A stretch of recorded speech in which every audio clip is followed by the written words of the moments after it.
அன்பான தேவனுடைய பிள்ளைகளே, உங்களை பார்ப்பதில் மிகவும் மகிழ்ச்சி அடைகிறேன். வேதத்தில் சர்வ வல்லமை உள்ள தேவன், அதாவது தமிழில் தேவன் என்றும் எப்ரு பாஷையில் யா என்றும் எழுதப்பட்டிருக்கிறது. ஆனால் தமிழ் வேதத்தில் தேவன் சர்வ வல்லமை உள்ளவர், இயேசு கிறிஸ்து சர்வ வல்லமை உள்ளவர் என்றுதான் நாம் படிக்கிறோம். அவர் சர்வ வல்லமை உள்ளவர். அப்படி என்றால் ஒரு மனிதன் கூட சர்வ வல்லமை உள்ளவன். உங்களுக்கு தெரியுமானவர்களே, மனிதனும் சர்வ வல்லமை படைத்தவன், சர்வ வல்லமை உள்ளவன், சர்வ வல்லமை படித்தவன். அப்போது யாஷுவா மெசியா, அதாவது இயேசு கிறிஸ்து சர்வ வல்லமை உள்ளவர் என்று வேதம் சொல்லும் பொழுது, மனிதனு கூட சர்வ வல்லமை உள்ளவன் என்று ப்ராப்பர்ட் சொல்கிறார், தீர்க்கதரிசி சொல்லுகிறார். மனிதனும் சர்வ வல்லமை படித்தவன் என்று. எந்த மனிதன் சர்வ வல்லமை உள்ள படித்தவன்? பேர் கிறிஸ்துவன், சரீரத்துக்கு ஒரு கிறிஸ்துவன் என்று பெயர் வைத்து கொண்டவனா? இல்லையே.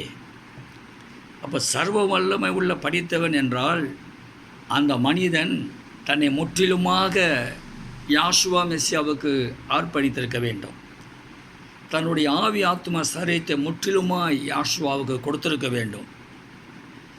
அவரிடத்தில் அழுக்கு இருக்காது, உள்ளத்தில் அவரிடத்தில் இச்சைகள் இருக்காது, அவனுடைய சரீரத்தில் பாவம் இருக்காது. அதனால தான் ப்ராப்பர்ட் சொல்லுகிறார், நீ மறுபடியும் பிறக்க வேண்டும் என்று. யாஷுவா மெசியா நிக்கோதேமை பார்த்து சொல்லுகிறார், நீ மறுபடியும் பிறக்க வேண்டும் என்று. மறுபடியும் பிறப்பது எப்படி? ஒரு தாய் வீட்டில் மறுபடியும் நான் பிரவேசிப்பது எப்படி? அதுதான் உலக ஞானம். ஆனால் பரலோக ஞானம் சொல்லுகிறது, நீ மறுபடியும் பிறக்க வேண்டும்.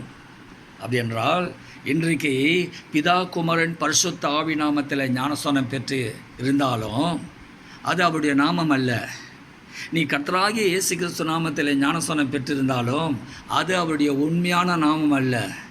நீ வெறும் பரிசுத்த ஆவி நாமத்தில் ஞானஸ்நானம் பெற்றிருந்தாலும் அது உண்மையானவருடைய நாமம் அல்ல. அப்போ எந்த நாமம் அவருடைய உண்மையான நாமம்? தமிழில் இயேசு கிறிஸ்து என்ற நாமம் என்று மொழிபெயர்க்கப்பட்டிருக்கிறது. மொழிபெயர்ப்பாளர் கொடுத்த வார்த்தை, அதாவது பேசுனது இயேசு கிறிஸ்து நாமத்தில். ஆங்கிலேயர்கள், வெளிநாட்டுக்காரர்கள் ஜீசஸ் கிறிஸ்ட் என்ற நாமத்தில் ஞானஸ்நானம் கொடுக்கிறார்கள், ரைட்டு. ஆனால் எப்ரு பைபிளில் மூல தாய் பத்திரம் சொல்லுவோம் இல்லையா, அந்த மூல பைபிளில் யாஷுவா மெசியா நாமத்தில் தான் ஞானஸ்நானம் கொடுத்தாருன்னு வேதம் சொல்லுது. அதாவது தமிழ் வேதத்தில் பேதுரு அவர்களை நோக்கி, நீங்கள் மனம் திரும்பி பாவம் மன்னிப்புக்கென்று இயேசு கிறிஸ்து நாமத்தில் ஞானஸ்நானம் பெற்றுக்கொள்ளுங்கள், அப்பொழுது பரிசுத்தாவின் வரத்தை பெறுவீர்கள் என்று சொல்லப்பட்டிருக்கிறது. அப்போஸ்தலர் 2:38. அப்படியானால் பேதுரு இயேசு கிறிஸ்து நாமத்தினால ஞானஸ்நானம் கொடுக்கவில்லை. தேவனுடைய பிள்ளைகளே, பேதுரு தமிழன் கிடையாது. பேதுரு ஒரு ஆங்கிலேயர், ஒரு இங்கிலீஷ்காரன் கிடையாது. பேதுரு ஒரு யூதன், ஒரு இஸ்ரவேலன். அவர் யாஷுவா மெசியா நாமத்தில் தான் ஞானஸ்நானம் கொடுத்தார். ஆகினால மறுபடியும் பிறக்க வேண்டும் என்றால் உனக்குள்ள இருக்கிற தீய காரியங்கள் எல்லாம் முற்றிலுமாக வெளியே எடுக்க வேண்டும். நீ அதாவது பிறந்த குழந்தைய போல மாறாவிட்டால் நீ தேவராஜ்யத்தில் பிரவேசிக்க முடியாது. அதுதான் ஏன் சொன்னார் ப்ராப்பர்ட் தீர்க்கதரிசி பிரானாம், நீ மறுபடியும் பிறக்க வேண்டும், நீங்கள் மறுபடியும் பிறக்க வேண்டும் என்று பல இடங்களில் சொல்லியிருக்கிறார். ஏன் மறுபடியும்? உனக்குள் எல்லா காரியம் இருந்து கொண்டிருக்கிறது, ஆனால் நீ பிரசங்கித்து கொண்டிருக்கிறாய். உனக்குள் எல்லா அசுத்த கிரிகளும் உள்ளத்தில் இருக்கிறது, ஆனால் யாஷுவா மெசியாவை பற்றி பேசி கொண்டிருக்கிறாய். இயேசு கிறிஸ்து குறித்து பேசி கொண்டிருக்கிறாய். ஆனால் நீ மறுபடியும் பிறக்க வேண்டும். நீ மறுபடியும் பிறக்காவிட்டால் நீ சர்வ வல்லமை உள்ள மனிதனாக ஆக முடியாது. அப்போ சர்வ வல்லம் உள்ள மனிதனாக மாறணும். அல்லேலூயா. ஆனால் பாருங்கள், பிரெனாம் முன்குறிக்கப்பட்டவர், முன்குறிக்கப்பட்டவர் இல்லைங்களா? அவர் பூமியை பேச வைத்திருக்கிறார், குருடைய கண்களை திறந்திருக்கிறார், 5 பிணங்களை எழுப்பியிருக்கிறார். ஒரு மனிதன் இது செய்ய முடியாது.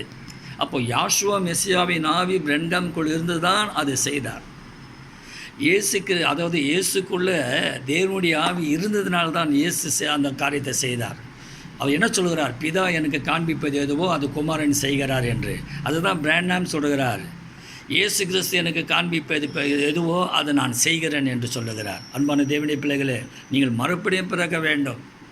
அப்போ உண்மையான நாமம் இயேசு கிறிஸ்து அல்லையா? உண்மையான நாமம் பிதாகுமாரன் அல்ல. இது அதாவது தமிழில் இயேசு கிறிஸ்துன்றது ஒரு மனிதன் அவருக்கு சூட்டின பெயர். ஜீசஸ் கிரைஸ்ட் என்றது ஒரு மனிதன் சூட்டின பெயர். ஆனால் வானத்திலிருந்து இறங்கி வந்த கப்ரியேல் தூதன் சூட்டின பெயர் யாஷுவா, யாஷுவா, யாஷுவா. அதுவே உண்மையான நாமம், பரிசுத்தமான நாமம். யாஷுவா ரட்சிக்கிற நாமம், யாஷுவா பாவத்தை மன்னிக்கிற நாமம். அவ்வளோதான் பிரியமான தேவனுடைய பிள்ளைகளே. ஆகினால மனிதன் சர்வ வல்லமை படித்தவனாக இருக்க வேண்டும். அப்போ அந்த மனிதன் சர்வ வல்லமனாய் படித்தவனாக இருக்கிறான் என்றால், அந்த சர்வ வல்லமுள்ள தேவன் அவனோடு கூட இருக்கும் பொழுது 2 மடங்கு, அல்லேலூயா, 2000 மடங்கு, இல்லை 2 கோடி மடங்கு அவன் பலன் உள்ளவனாக இருப்பான். God bless you. Yeshua Messiah உங்களை ஆஸ்வதிப்பாராக. ஆமென்.